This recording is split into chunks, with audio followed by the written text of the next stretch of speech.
వేములవాడ పట్టణంలో ఉన్నటువంటి ప్రజలందరూ కూడా విజ్ఞప్తి చేస్తూ చేతి గుర్తుపైన ఓటు వేసి 1 నుంచి 28 వార్డులలో పోటీ చేస్తున్న కాంగ్రెస్ పార్టీ అభ్యర్థులకు గెలిపించాలని చెప్పని ముందుగా విజ్ఞప్తి చేస్తూ ఈ రాష్ట్రంలో ఇందిరమ్మ రాజ్యం పరిపాలన మొదలై ప్రజాపాలన మొదలై రేవంత్ రెడ్డి గారు ముఖ్యమంత్రి అయిన తర్వాత సంక్షేమంతో పాటు ప్రధానంగా వేములవాడ పట్టణ అభివృద్ది పైన ప్రజలకు ఓ చక్కటి అవగాహన కలిగినటువంటి సందర్భంలో గత ప్రభుత్వం రంగురంగుల బ్రోచర్లోనే మాకు అభివృద్ది చూపించిండ్రు,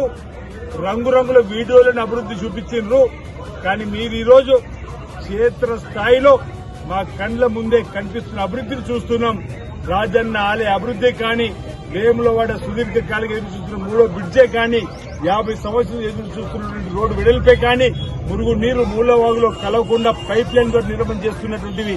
అభివృద్ది మేము కళ్ళకు కట్టినట్టుగా చూపిస్తున్నారు. కాబట్టి మేము ఓటు కాంగ్రెస్ పార్టీకి వేస్తామని చెప్పినట్టు సందర్భం నేను ఈ సందర్భంగా ఒకటి విజ్ఞప్తి చేస్తున్నాం. వేనాడు ప్రజలకు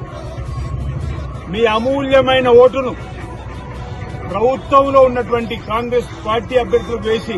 ఈ వేల పట్టణాన్ని మరింత అభివృద్ధి పథంలో తీసుకొని పోవడానికి కోసం మీ సహకారం అందించాలని పట్టుకో కాంగ్రెస్ జెండా ఎత్తుకో నీ గుండెల నిండా